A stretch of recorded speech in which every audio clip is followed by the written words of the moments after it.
Deus falou comigo, ele quer passar um recado para nós através da história de Gideão. Pedi os irmãos para abrirem lá em Juízes, né? Na escola bíblica dominical, na nossa igreja, a gente está tratando de juízes também, a gente falou de juízes na lição passada, só que a gente usou a vida de um outro juiz. A gente estava falando de Sansão, né? O poder que Deus fez na vida de Sansão, na família de Sansão. Nós estamos tratando nessa lição recente sobre família e aprendendo muito. Deus fez na vida de Sansão e hoje vamos aprender um pouquinho o que ele fez na vida de Gideão, né? Os irmãos estejam abrindo aí as vossas Bíblias na capítulo 6 de Juízes, né? A minha Bíblia tem por tema a opressão dos midianitas. A Bíblia diz assim, amados. Tá todo mundo ouvindo a minha voz? Tá bem? Tá? Preparei um negócio aqui meio corrido, Daniel, mas se não tiverem, eu vou tá lendo e olhando para os irmãos aí. Qualquer coisa, vocês abram o áudio aí para me falar. Capítulo 6 de Juízes, a partir do verso de número 1. Fizeram os filhos de Israel o que era mal perante o Senhor. Por isso o Senhor os entregou nas mãos dos midianitas por 7 anos. Versículo de número 7. Capítulo 6, verso de número 7. Tendo os filhos de Israel clamado ao Senhor por causa dos midianitas, o Senhor lhes enviou um profeta e lhes disse: Assim diz o Senhor, Deus de Israel: Eu é que vos fiz subir ao Egito e vos tirei da casa da servidão. Verso de número 11. Então veio o anjo do Senhor, assentou-se debaixo do carvalho que está em Ofra, que pertencia a Joás, a Bizerita, e Gideão, seu filho. Estava malhando trigo no lagar, para o pôr salvo dos madianitas. Verso 12. Então o anjo do Senhor lhes apareceu e lhe disse: O Senhor é contigo, homem valente. Pai, nós queremos te agradecer pela tua palavra, Senhor. Essa é a palavra que o Senhor já colocou no meu coração. Essa é a palavra que o Senhor quer falar comigo. Essa é a palavra que o Senhor quer falar com os teus filhos, Pai. Pai, que o Senhor possa, Senhor, fortalecer todos que estão acompanhando essa vigília online, Pai.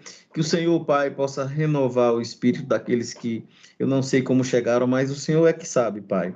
Se o Senhor escolheu essa palavra, que o Senhor venha renová-los, venha fortalecê-los, venha cada vez mais, Senhor, deixar firme e forte o teu espírito na vida dos seus irmãos, Pai. Eu quero te agradecer pela vida de cada um, Senhor. Fala conosco, é o que nós queremos te ouvir, em nome de Jesus. Amém. Vou tirar aqui a câmera, amados. Como eu disse, qualquer coisa vocês me chamam aqui. Amém. Amados, a história de Gideão é uma história muito interessante, né? Como os irmãos bem sabem, Gideão ele foi um dos juízes escolhido por Deus, dos 13 juízes, né? Na época, Israel foi governada por 13 juízes e Gideão foi um deles, né? A Bíblia vai nos ensinar que Gideão foi o 6º juiz, né? E muito interessante quando eu leio, cada vez que eu leio a Bíblia na história de Gideão, me chama a atenção, como os demais juízes, a forma com que Deus, mais uma vez, realça o seu milagre através do ser humano, através do indivíduo, né? Através de Israel. E Gideão, no meio do seu povo, a Bíblia vai dizer que Gideão se sentia o menor, e o menor no sentido da sua casa, no sentido de pobreza, no sentido de conhecimento. Então, não diferentemente da nossa época, normalmente quem é escolhido para os grandes postos, para os grandes locais, os grandes centros, são pessoas de notório conhecimento, né? Pessoas que se destacam entre, entre as funções, são aquelas pessoas que normalmente estudam mais, aquelas pessoas, quando no campo da política, aquela onde se destacam mais, dependendo do seu nível de conhecimento, e Deus vem nos impressionar com a sua beleza, a sua santidade. A Bíblia vai dizer que ele confunde as coisas, faz as coisas loucas, confunde as loucas para confundir as certas, né? As coisas que não são para confundir as que são. E na vida de Gideão não foi diferente, né? Gideão, quando a Bíblia diz, lá no verso de número 11, quando o anjo apareceu para ele, né? Vale ressaltar que Gideão não estava desocupado, Gideão não estava ali dizendo, Senhor, me chama aqui, eu estou aqui pronto, Senhor, o teu povo clama, escolhe a mim. Mas não, Gideão, a Bíblia vai dizer que Gideão, ele malhava o trigo no lagar, né? E o lagar, para os irmãos bem entendem, lagar era local de cultivo de uva, é lugar de malhar uva e não o trigo. E aí os irmãos podem perguntar, mas irmãos, o que foi que ele confundiu? Não.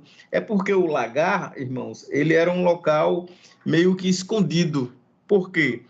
Porque a forma com que o lagar é feito é proposital justamente para que a uva possa se conservar com ausência de oxigênio. E a uva só produz vinho se ela fermentar. E a uva só fermenta se ela tiver fechado, no local fechado, né? Não sei se os irmãos já tiveram a oportunidade, alguém aqui, de conhecer uma espécie de lagar, né? Acho que na época de Gideão devia ser um modelo mais arcaico, mas os lagares hoje, aqui em Lagoa Grande tem vários, são lagares industrializados, né? E se os irmãos tiverem curiosidade de poder ver, ele é uma espécie de, hoje, os lagares mais modernos, é uma espécie de, como se fosse um túnel, onde é colocado a uva e essa uva é fermentada. Eu não sei se, de repente, em alguns países aí tradicionais em cultivo do vinho, produção de vinho, da uva, se ainda existe métodos arcaicos, ainda acredito que tem, né? Mas, de alguma forma, amados, só para que a gente venha entender, era um local fechado, isolado, onde quem estava trabalhando com a produção lá no manejo da uva no intuito de fazer o vinho, ficava escondido, né?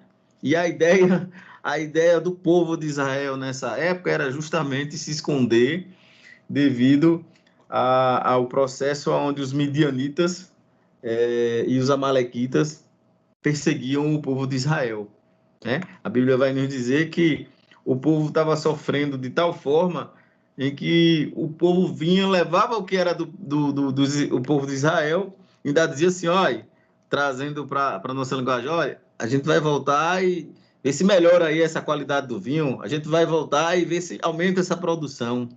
Então, veja como é difícil a gente viver sobre a pressão de um povo, né, irmão?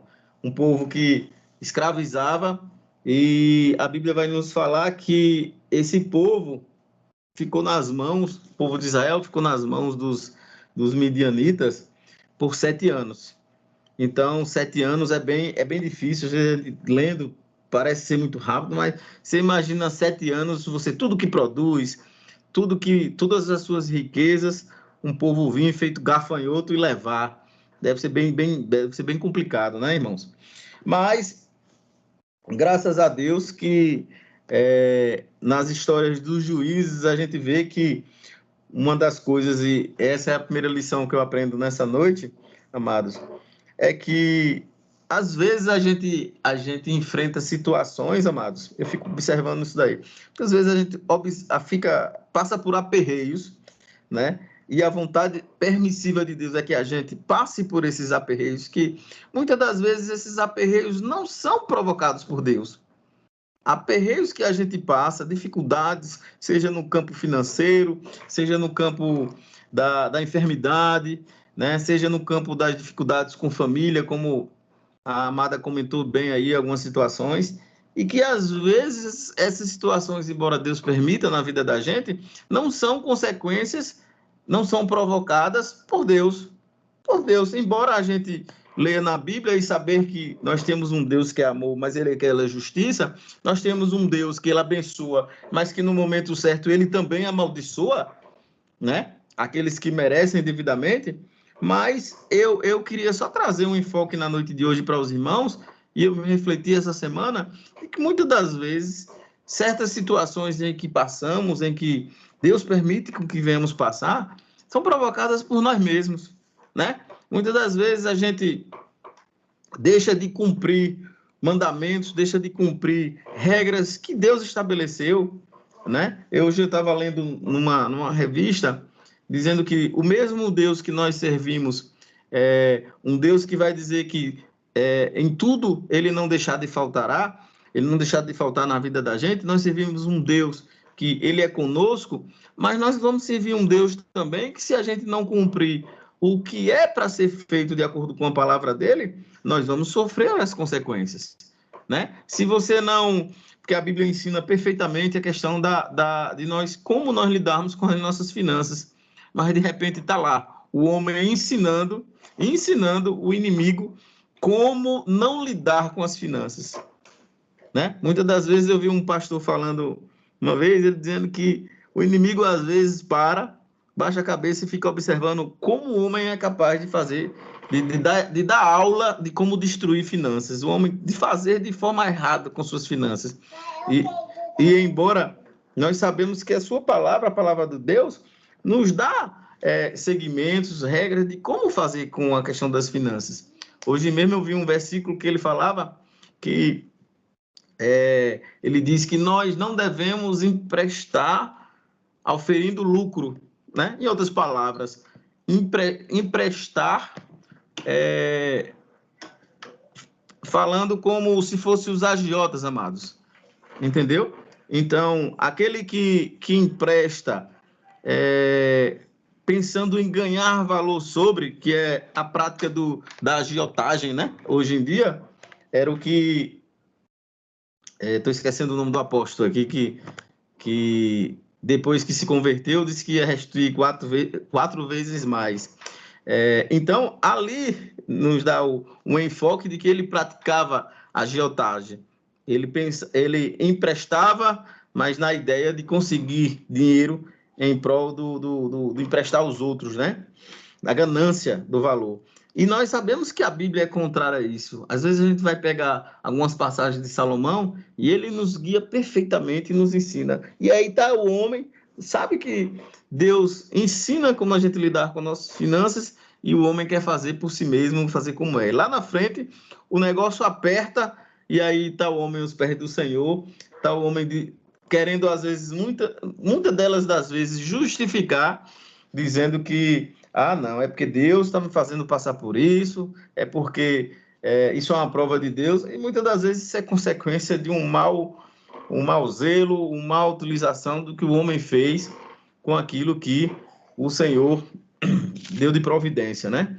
Então, por que eu estou falando isso, amados? Porque esse primeiro versículo do capítulo 6, ele, em outras palavras, ele nos transmite isso quando ele diz que fizeram os filhos de Israel que era mal perante o Senhor. Ou seja, a gente vai ver isso aí no decorrer das histórias de Juízes. O homem é que começa a fazer o que é mal perante aos olhos do Senhor. É o homem que erra, é o homem que se desvia dos caminhos que o Senhor nos colocou, sempre desde a origem. Foi Adão e Eva que falharam, né? Foi Abraão, em primeiro instante, que se desviou, que se envergonhou, terminou dizendo que era para tentar uma válvula de escape, e aí justificou para aquele rei lá do Egito que ele é irmão de Sara.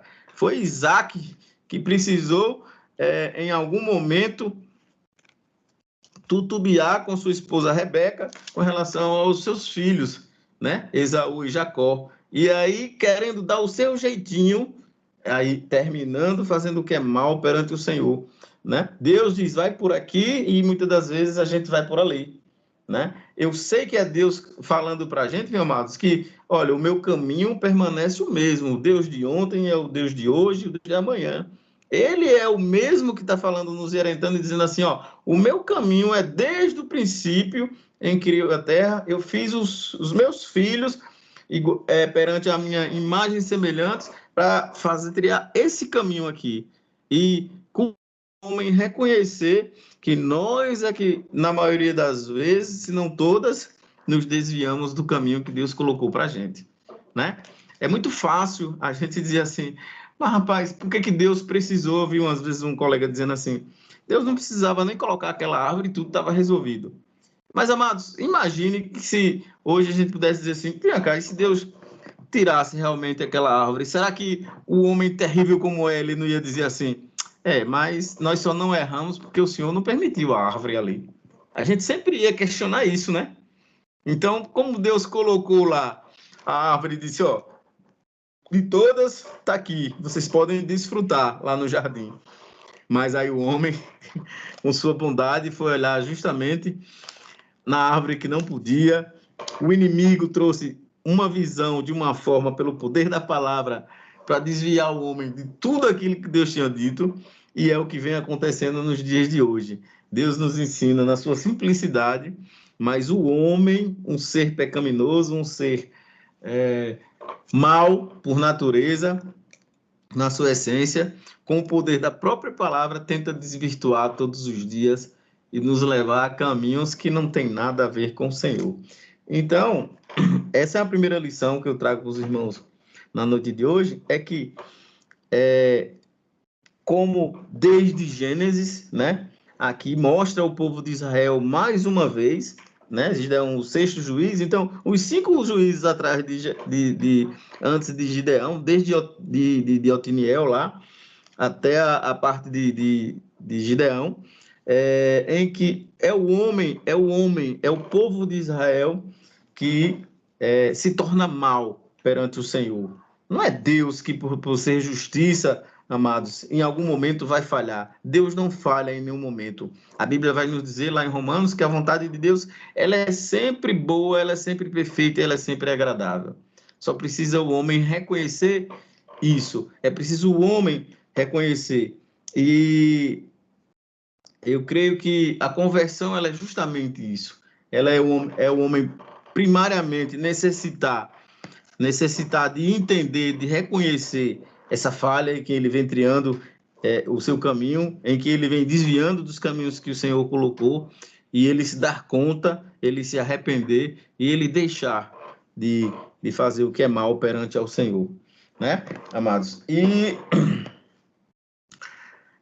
a história de Gideão, ela é muito interessante também, que eu começo a lembrar aqui da forma com que Gideão foi escolhido, né?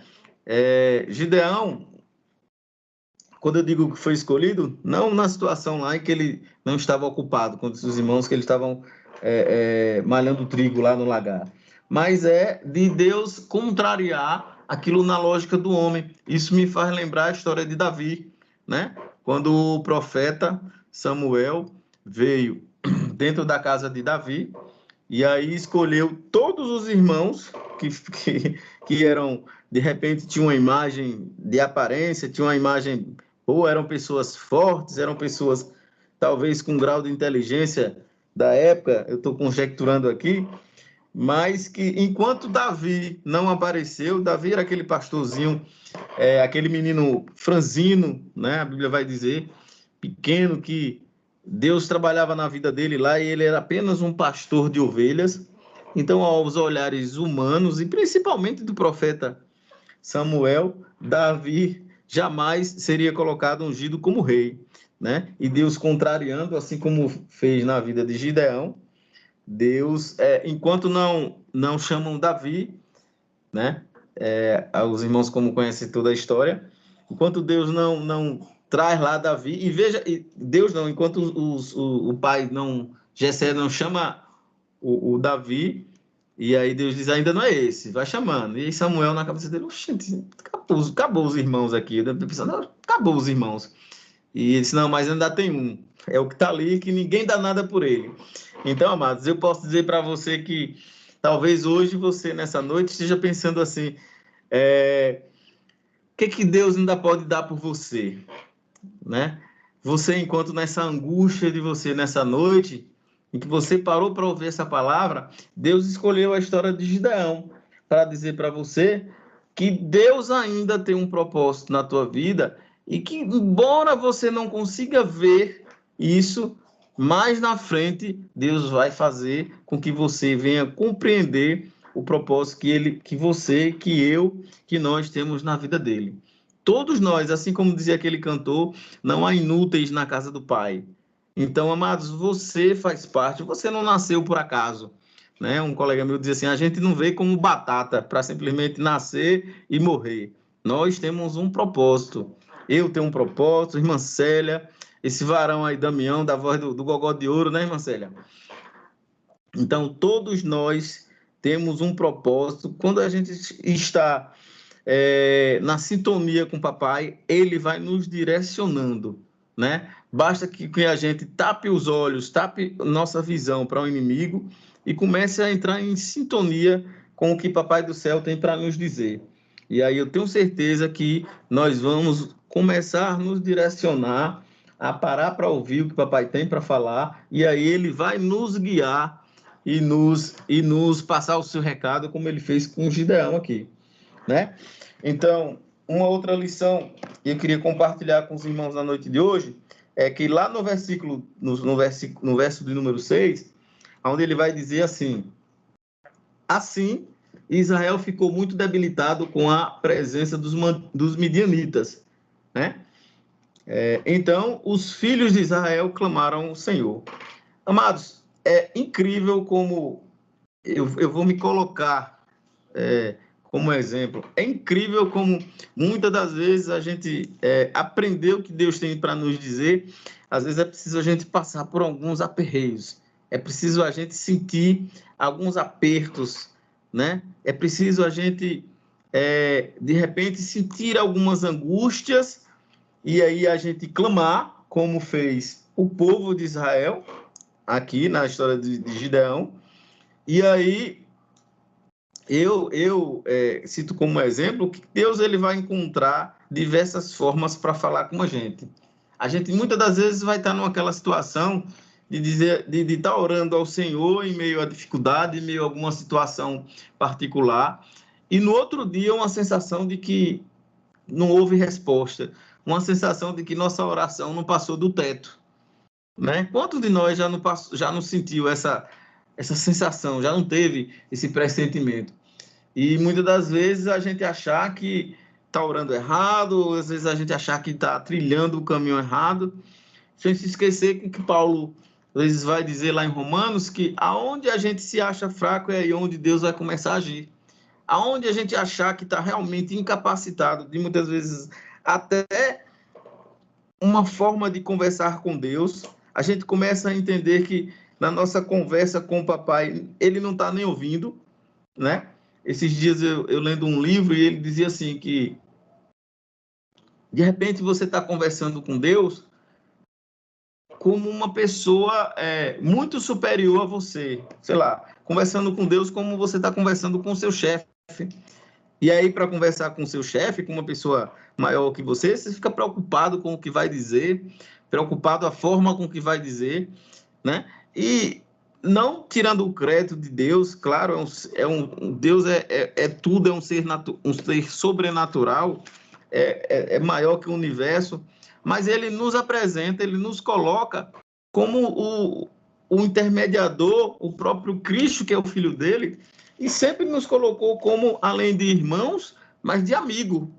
E aí eu pergunto para você, como é que você tem conversado, como é que você tem dialogado, para não dizer como é que você tem pedido, né? Porque muitas das vezes a gente só lembra de orar quando a gente vai pedir.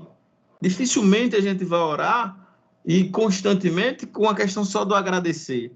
Mas eu, tirando o enfoque do agradecer, do pedir, mas eu queria só colocar para você como é que você tem conversado com esse ser que ele é responsável por você desde que você estava no ventre da sua mãe. É como um verdadeiro amigo? Porque às vezes a gente louva, e alguns louvores vão dizer que Jesus é o nosso amigo, mas a gente tem tratado realmente Jesus como amigo?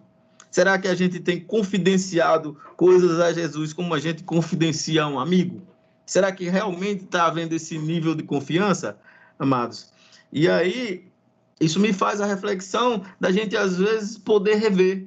Se você até ontem orava como tratando Deus, eu não estou dizendo aqui, amados, que Deus ele não é um ser digno de honra, digno de adoração, digno de louvor, digno de respeito. Não, não estou dizendo isso. Eu estou dizendo que nós temos um intermediador que é Cristo e que nos colocou sempre como nosso amigo. No sentido de dizer para você que vai ter dias, amados, que você não vai conseguir ter aquela oração que nós aprendemos às vezes na igreja, mas que você fale da sua forma, que você fale da sua angústia, muitas vezes até o teu silêncio vai falar, e Deus sabe de todas as coisas, e pode acreditar, eu digo por experiência própria, milagrosamente, quando você achar que Deus não vai lhe responder, ele usa uma pessoa, ele faz uma pessoa ali do nada, inexplicavelmente, falar com você e dizer assim, olha, Deus manda te dizer que ele está contigo, ele dizer que ele está nesse negócio. Então, eu convido a você, que você, nessa noite, você se debruce, que você use tudo o que é mais simplório, porque Deus sabe quem é você. Ele sabe quem é você por baixo das suas roupas. Ele, muitas das vezes, ele sabe quem é você atrás de tudo isso que nós estamos revestidos. Porque o ser humano, ele é isso, né? O ser humano, ele é capaz de repente, algo que cobre uma roupa bonita, um sapato bonito, uma maquiagem bonita, ele nos faz, às vezes, a gente achar que tá escondido, né? Então, quando eu digo isso, que Deus lhe conhece por trás das suas roupas, ele lhe conhece como você veio ao mundo. Ele lhe conhece como você, na sua essência da naturalidade, porque foi ele que fez. Foi ele que fez, e aí, como eu disse recentemente na EBD, eu disse, se ele é o fabricante, amados, ele conhece porque foi ele que te fabricou. Ele sabe de todos as suas falhas, ele sabe dos possíveis defeitos que você já teve, que você tem e que você vai ter. Então, esse é o Deus que nós servimos, amém?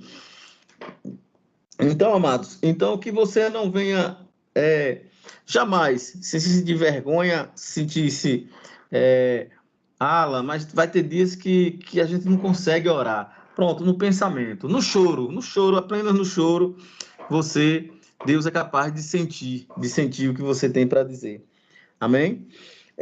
Uma outra lição que eu queria compartilhar com os irmãos sobre essa história de Gideão se encontra lá no versículo 15, amados, que diz assim: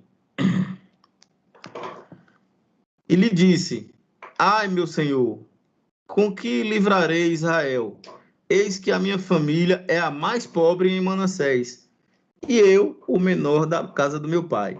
Veja que a Bíblia vai dizer que Deus, através do anjo, se pôs perante Gideão. Deus falou, o Senhor disse que era com o Gideão, e ainda chamou o Gideão, ainda disse, olha, Deus é contigo, homem valente. Veja, Deus disse que era com ele, chamou ele de valente, e aí, sempre quando a gente vai na igreja, quando a gente vai num culto, quando a gente está com os irmãos numa reunião, Deus traz a palavra de bênção, traz a palavra de encorajamento, e ali, alguns instantes depois, lá vai o ser humano, pobre, pecaminoso, miserável que nós somos, em tutubiar, em cogitar, realmente, se é Deus ou como é Deus, como ele vai fazer na nossa vida. Nós temos ouvido, às vezes a gente escuta muito na nossa igreja, que sempre ao final do culto da minha igreja, tem uma palavra que diz assim, diga ao fraco que eu sou forte. Né, irmã Célia? E a gente sai com aquela palavra, depois do culto, palavra abençoada, e aí quando a gente está em casa, daqui a pouco a gente sai assim, eu sou forte. Aí quando chega aqui, já fica, eu sou forte, já está perguntando, né? E aí no outro dia, No outro dia, aquela fortaleza, a gente já começa a tutubiar. Mas, Senhor, isso aqui, o Senhor não disse que eu era forte? E essa situação? Senhor, a minha mãe, ela já não está bem. E aí, será que sou forte mesmo? Então, o inimigo, ele, de certa forma, não deixa de nos ensinar. Como assim, irmão Alain? O inimigo ensina? Porque o inimigo, ele já sabe que ele é derrotado. Ele já sabe que Jesus é o vencedor. Ele conhece a palavra e ele já sabe que o Senhor de Israel é que vai pisar na cobra da serpente, como fez, e é ele que vai levar a sua igreja. Mas ele sabe, o que dá esperança é que todos os dias ele acredita que nós vamos desistir. Né? Então, até isso a gente pode aprender com o inimigo, que mesmo ele sabendo que é um derrotado, mas o que ele acredita é que eu e você, depois de uma noite de oração, é que não vai se cumprir, que a alegria venha no amanhecer. Então, é ele que acredita que realmente, será que isso, né, o será, o que coloca em dúvida. E Gideão não foi diferente, né? Ele perguntou, meu senhor, a minha família é a menor em Israel, e eu sou eu sou o menor e a minha família é a mais pobre. Quer dizer, já pensou, às vezes cogita, o Senhor veio na presença de Gideão, e aí ele já começou a tutubiar, dizendo que é o pequeno, que é o menor, porque isso é comum, irmão, na vida da gente. Então, que a gente venha refletir que quando o Senhor falar conosco, seja através de uma palavra, seja através de uma irmãzinha que fala com você de lá onde ela está, né? Porque se é Deus que está mandando o recado, meu irmão, é porque Ele sabe da nossa capacidade. E se nós não tivermos capazes, Ele nos capacita. É Deus que faz isso na vida da gente. Certo, amados? Uma outra lição que eu acho muito enriquecedora da vida de Gideão se encontra no verso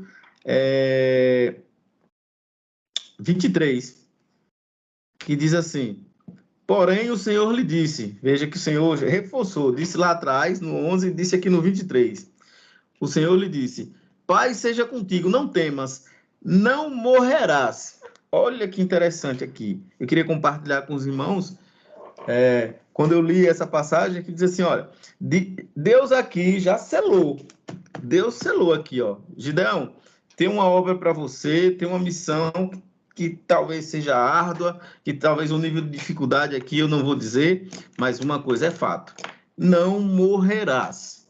Veja que palavra profunda aqui. Aqui Deus estava dando a certeza a Gideão que poderia acontecer o que fosse, amados, que o mundo virasse de cabeça para baixo, mas que de fato Gideão não morrerias. Olha que interessante, olha que promessa que Deus falou na vida de Gideão. E eu quero aqui selar na vida de você e profetizar na sua vida, dizer, Rafaelzinho, não morrerás. Damião, não morrerás. Isso é projeto de Deus e ele vai se cumprir. Irmã Célia, não morrerás. Então, você que está ouvindo nessa vigília, meu irmão, tome posse disso. Olhe, o que você pensou que estava morrendo, Deus mandou ainda trazer e renovar essa palavra, dizendo para você que não vai morrer o plano que Deus fez na sua vida. Amém? Continue aguardando, porque talvez a sua angústia faça com que isso esteja demorando, mas Deus está dizendo, não vai morrer. Amém? O verso 36, ele vai dizer assim, disse Gideão a Deus, se há de livrar Israel por meu intermédio, como disseste, eis que eu porei uma porção de lã, enfim, os irmãos já bem sabem que Gideão ele vai meio que fazer prova desse Deus que já tinha dito para ele que ele não ia morrer, dizia que ele era valente, dizia a forma com que Deus ia fazer na vida de Gideão e dizia para ele que por ele Israel seria tirado do jugo. Aí Gideão, como ser humano, comedor de farinha entre mim e você. Então, não pense que o que você pensou hoje, o que você vem passando durante essa semana, de Senhor, mas o Senhor me fez uma promessa e está demorando. Senhor, mas aquela promessa que o Senhor fez, o negócio parece que está dificultando, está complicando agora. Mas, Senhor, ia precisar acontecer isso aqui para a vitória do Senhor tá difícil, chega aqui. Então, Gideão não foi diferente, começou a fazer prova, e Deus, mais uma vez, na sua benignidade, na sua bondade, como nós cantamos hoje na igreja, porque Deus é bom, ele provou a Gideão, por A mais B, que ele estava no negócio, né? Às vezes a gente ouvindo a palavra e Deus, mais uma vez, na sua complacência, né? Fazendo questão de nos dizer que é Ele que nos guia, é Ele que está no controle das nossas vidas. Então, amado, Ele está insistindo e dizendo para você, é Ele que está nesse negócio, sossega, acalma o teu ânimo, porque a palavra ainda não é de morte. Amém? E eu queria finalizar para vocês falando o seguinte, o desfecho da história de Gideão é que, no meio de 32 homens, depois os irmãos, com calma, possam ler a história aí, né? Mas no meio de 32 homens, Deus, apenas com 300 homens, e eu, na minha, não sei se os irmãos vão entender como exagero, mas na minha simples humildade, eu vou dizer aqui que, para Deus, 300 ainda é muito, né? Para Deus, 300 ainda é muito, mas Deus tem o seu desígnio, ele faz como ele quer, do jeito que ele quer, porque Deus, só se pelo poder dele, ele estralava um dedo ali e aquele exército, ele se desfaria naquele momento. Mas Deus, por bem, ele quis o apraz ele querer com 300 homens, mas quando a gente vai comparar 300 homens com um exército dos amalequitas, os midianitas, juntos, era uma quantidade muito pequena, mas que se a gente for olhar a lógica, como Deus venceu os midianitas, não precisou nem guerrear, né? Só foi com cântaros, a Bíblia vai dizer que ele só usou cântaros, né? Cântaros e buzinas. E buzinas, amados. Então, na nossa lógica humana, a gente vai pensar, como é que vencer um exército com cântaros e buzinas? Mas é Deus. Como Deus quer, a gente entender que o milagre de Deus ele é assim, inexplicável. É realmente as coisas loucas desse mundo para confundir as certas. E o desfecho muito interessante, que dentro desse desfecho, ele vai dizendo lá, né, que não quer os tímidos, ele vai tirando os tímidos do reino do Senhor. Aqui eu faço uma analogia com o reino dos céus. É assim, Deus não quer tímido no meio dos reinos dele. E aí ele usa lá a analogia daqueles que vão baixar para beber água. Ali é só uma maneira de dizer para Deus que apenas os corajosos que vão fazer parte do reino do Senhor.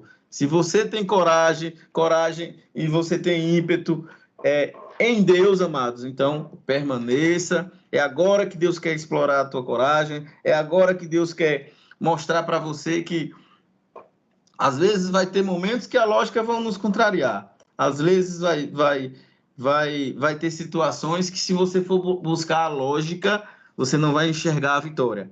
Mas Deus manda dizer para você que, ei, esqueça a lógica humana na tua vida. Você faz parte de um reino dele, e ele, assim como fez na vida de Gideão, ele vai contrariar tudo aquilo que você tem no sentido lógico, e saber que agora, como diz na carta de Coríntios, na segunda carta de Coríntios, você agora é uma nova criatura. Tudo do velho homem, tudo da velha lógica já se fez velho, agora tudo se fez novo na tua vida. Você agora faz parte de um reino que é novo. A Bíblia diz que olho nenhum viu, ouvido nenhum ouviu as maravilhas que Deus ainda tem para lhe mostrar.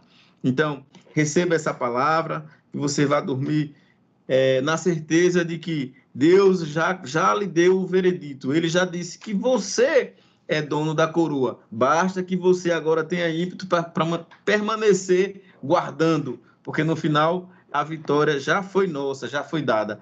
Amém, amados? Que Deus abençoe. Muito obrigado pela oportunidade, Glauber, e que o Senhor esteja nos guardando e nos renovando na noite de hoje, em nome de Jesus. Cheiro, irmão.